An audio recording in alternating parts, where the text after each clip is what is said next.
இப்போதான் மனசுக்கே சந்தோஷமா இருக்கு. டிசம்பர் மாசத்தை நினைச்சாலே மனசெல்லாம் டப் டப் டப் டப்னு அடிக்கி. எந்த கோயிலுக்கு போனாலும் கேரல் சர்வீஸ்ங்கிற பேர்ல சில இடத்துல கச்சேரி தான் நடக்குது.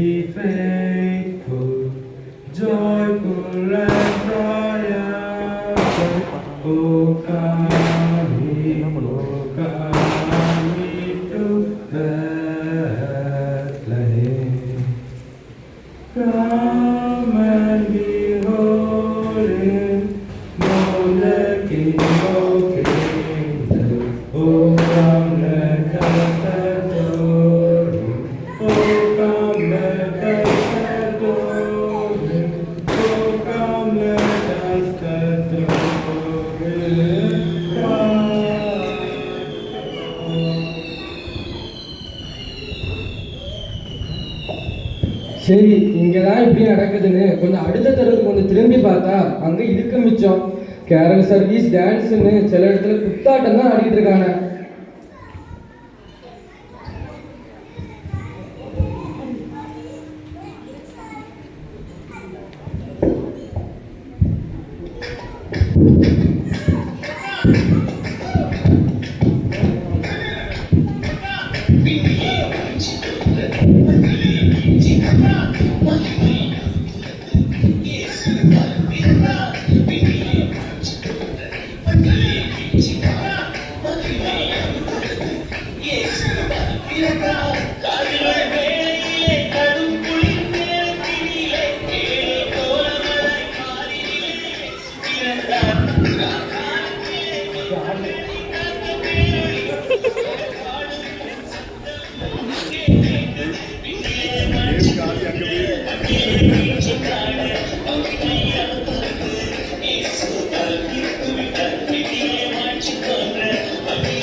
பார்த்தாலும் குடில் பார்க்க போகிறோம், லைட்டு பார்க்க போகிறோம்னு சொல்லி ஃப்ரெண்ட்ஸ் வாடா மச்சான் வா போகலான்னு சொல்லிட்டு எல்லா இடத்தையும் கூப்பிட்டு போயிடறாங்க.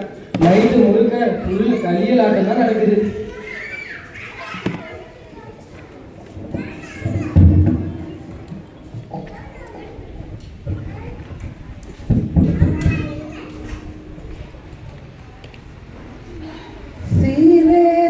நாதனுக்கு ஜெயமங்களம், ஆதி திரியேகநாதனுக்கு சோபமங்களம், பாரேறு நீதனுக்கு பரம பொற்பாதனுக்கு, பாரேறு நீதனுக்கு பரம பொற்பாதனுக்கு, நேரேறு போதனுக்கு நித்திய சங்கீதனுக்கு, நேரேறு போதனுக்கு நித்திய சங்கீதனுக்கு.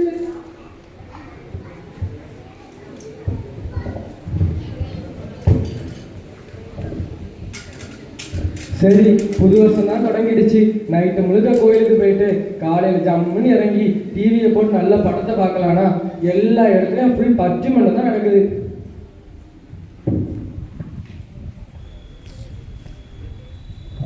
கடத்தில் இறங்கிட்டாங்க.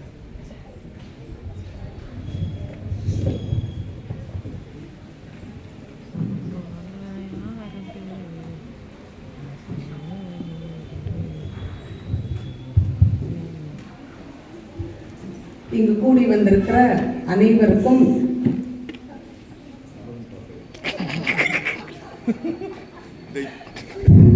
ஜூனியர் மாணவர்கள் சார்பாக புத்தாண்டு வாழ்த்துக்களை தெரிவித்துக் கொள்கிறோம். ஒரு குடிகாரன் கோயிலுக்கு போனான். அங்க ஒரு தீர்மானம் எடுத்தான். தீர்மானம் எடுத்துட்டு இனி நான் குடிக்கவே மாட்டேன் அப்படின்னா. ஆனா அவன் மதியானம் வீட்டுக்கு வந்த பிறகு தூங்கிட்டு எந்திரிச்சு பார்த்தா பிரியாணி கமகமான்னு மனம் அடிச்சுது. அவன் பார்த்தான், கொஞ்சோண்டு ஒரு ஸ்டார்ட் அப் ட்ரிங்க் இருந்தால் தானே நல்லா இருக்கும் அப்படின்னு சொல்லிட்டு ஒரு பெக்க போட்டுட்டு எடுத்த தீர்மானத்தை மறந்துட்டு என்ன செஞ்சான், பிரியாணி சாப்பிட போனான். இன்னைக்கு நம்ம புது வருஷத்துல எடுக்கிற தீர்மானங்கள் எல்லாம் இப்படி தான் இருக்குது அப்படின்றத நம்ம பார்க்க முடியுது. இன்னைக்கு நம்ம தலைப்பு என்ன அப்படின்னா, புது வருடத்தில் எடுக்கும் தீர்மானங்கள் நிலைக்குமா நிலைக்காதா? நீங்க பார்த்துருப்பீங்க, வாட்ட சாட்டமா 4 தம்பிமார் வந்திருக்கிறாங்க. இந்த 4 தம்பிமாரும் 2 பேர் நிலைக்கும்னு பேச போறாங்க. என் வலது பக்கத்துல இருக்கிறவங்க, என் இடது பக்கத்துல இருக்கிறவங்க நிலைக்கவே நிலைக்காதுன்னு சொல்றாங்க. என்ன பேச போறாங்கன்னு பார்ப்போம். முதல்ல நான் இந்த நம்ம எடுக்கிற தீர்மானம் எல்லாம் எப்படி இருக்கு? பொய் சொல்ல மாட்டேன், நல்லா படிப்பேன், ஊர் சுத்த மாட்டேன், பைக் ரேஸ் பண்ண மாட்டேன், ஒழுங்கா பைபிள் வாசிப்பேன், ஜெபம் பண்ணுவேன். பார்ப்போம் இந்த அண்ணன்மாரெல்லாம் என்ன தீர்மானம் சொல்ல போறாங்கன்னு. முதல்ல நான் அருணாள் அண்ணனை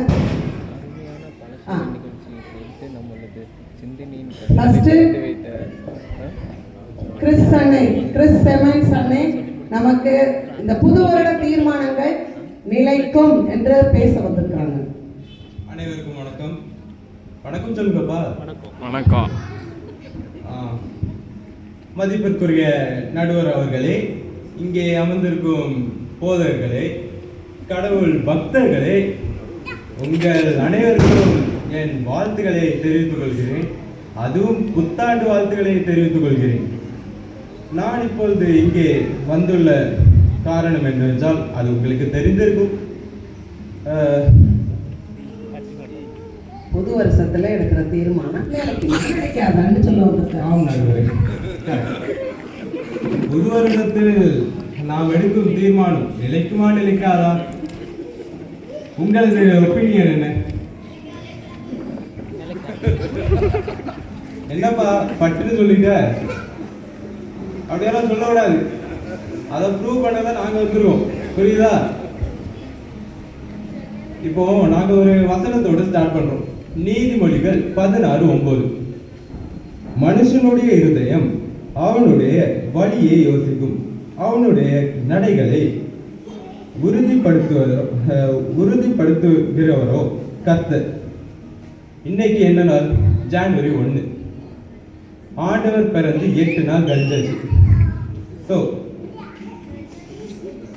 இயேசுவ கோயில்ல கொண்டு போய் அர்ப்பணிச்ச நாள் இன்னைக்கு. ஆமா நடுவரே, அதே மாதிரி நாம நம்மளையே அர்ப்பணிக்கணுமே.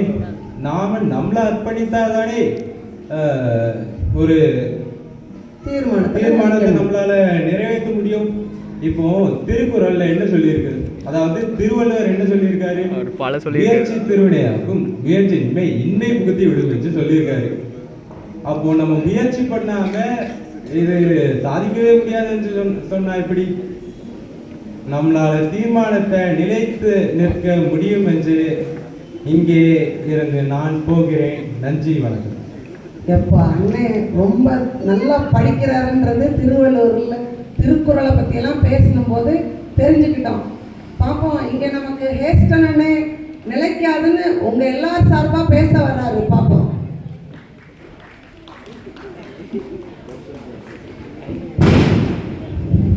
என்ன அணி புலிகளே, எது அணி எலிகளே? போடுதான். அமர்ந்திருக்கும் நண்பர்களே, போதகர்களே, வணக்கத்தை தெரிவித்துக் கொள்கிறேன். நீங்கள் சொன்ன மாதிரி தீர்மானம் நிலைக்காது என்று நான் பேச வருகிறேன். இந்த காலையில் எடுத்துக்கொண்ட தீர்மானம் சில பேர் எடுத்துப்பார்கள், ஃபோன் பார்க்க மாட்டேன் என்று தீர்மானம் எடுத்துப்பார்கள். நடுவர்கள் நீங்கள் சொல்லுங்க, ஃபோன் பார்த்தீர்களா? ஆமா, நியூ இயர்ல விஷயம் அனுப்ப வேண்டாமா? இதோ நடுவரையே தீர்மானத்தை மாற்றிக்கொண்டார். இதே போல்தான் ஆதாம் ஏவாள் நம் முதல் பெற்றோர் இயேசுபா கர்த்தர் சொன்ன அந்த ஒரு கேவலம் அந்த ஒரு கனிக்காக சாப்பிட்டு தீர்மானத்தை முடித்தார்கள். இதே போல் நம் எடுத்த தீர்மானம் நிலைக்காது என்று நான் கூறுகிறேன். ஓகே அண்ணே, அவர் பைபிள்ல கதை சொன்னா நான் சொல்ல மாட்டேன்னா அப்படின்னு ஆதாம் ஏவாள் கதையெல்லாம் சொல்லி பயங்கரமா பத்திட்டாங்க. நம்ம அருணாள் அண்ணே அவங்க என்ன பதில் சொல்ல வர்றாங்கன்னு பார்ப்போம். வணக்கம் நடுவர்களே. வணக்கம். வணக்கம். நீங்க மட்டும்தான் பஞ்சுகளா பேசுறீங்களா? நானும் பேச மாட்டோமா? கேசக சிங்கங்களே, எதிரணி கழுதைகளே. ஏன் நடுவர்கள் சொல்கிறேன் என்றால், கழுதைகள் இப்பவும் கத்தி கொண்டுதான் இருக்கும். ஆதாம் ஏவாளை பற்றி நல்லா பேசுனீங்க. ஏன்னா கடவுளே சொல்லியிருக்காரு, ஒருவன் கிறிஸ்துவுக்கு புது சிருஷ்டியா இருந்தால் பழையவைகள் எல்லாம் அவனை விட்டு ஒளிந்து போயின, எல்லாம் புதிதாயின. நன்றியுடலாம் இருக்க வேண்டும். முதலில் நாம் கடவுள் நமக்கு செய்த நன்மைகளை நாம் யோசிக்காமல் எனக்கு நடக்குமா, எனக்கு கிடைக்குமான்னா அது எப்படிங்க நம்ம தீர்மானம் நினைச்சோம்?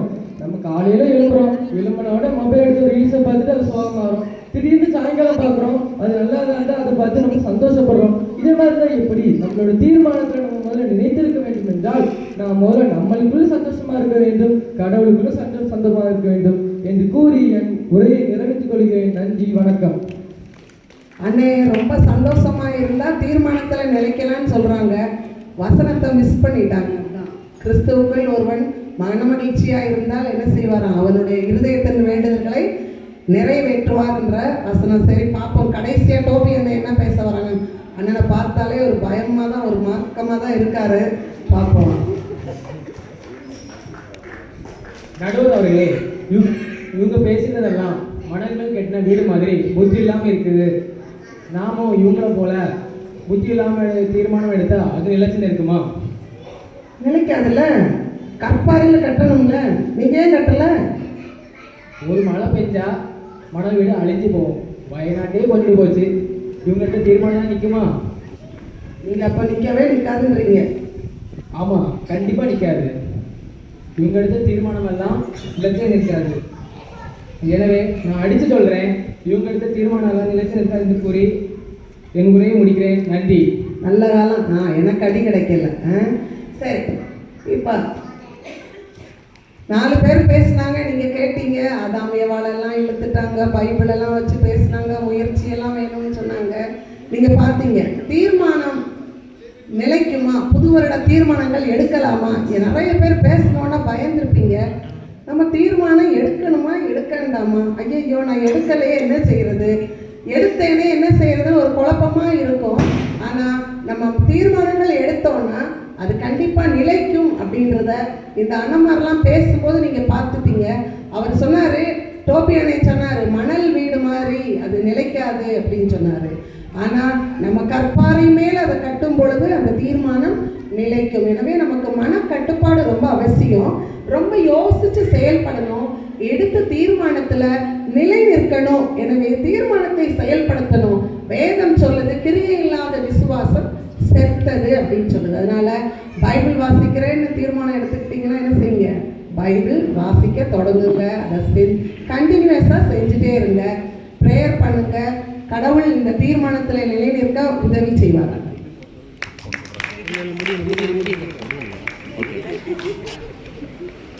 சரி, இவ்வளோ நல்லா கேட்டீங்க. இப்போ போன மாதம் வரைக்கும் ஃப்ரெண்ட்ஸு கூட பார்ட்டி, லூட்டி, டான்ஸு எல்லாம் கொண்டாடிட்டு இன்னைக்கு முதல் நாள் ஆனவுடனே முதல்ல காலைக்கு சர்ச்சுக்கு வந்துட்டு நம்ம வாக்குத்தத்தத்தை எடுத்துட்டு திருப்பி நம்ம ஒரு தீர்மானம் செஞ்சுருப்போம்ல, அதில் நிற்குமா நிற்காதான் இவ்வளோ தூரத்தை நீங்கள் கேட்டுட்டு இருக்கீங்க. அதற்காக உங்களுக்கு நன்றி சொல்லிக்கிறேன். இவ்வளோ தூரம் நாங்கள் பேசணும். நீங்கள் எல்லாருமே ஒவ்வொரு தீர்மானம் எடுத்திருப்பீங்க, அப்படி தானே? எடுக்காமல் இருக்க மாட்டீங்களே.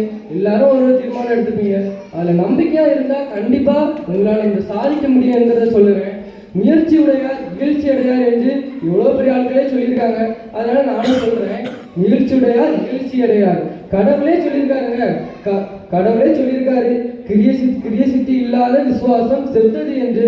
அப்போ நம்மளே கிரியை இல்லாமல் இருந்தால் எப்படிங்க? நீங்களே இதை நினச்சிக்கோங்க. கண்டிப்பாக நம்மளோட தீர்மானம் நினைக்கும் என்று சொல்லி நான் விடைபெறுகிறேன். நன்றி, வணக்கம். சிறப்பு.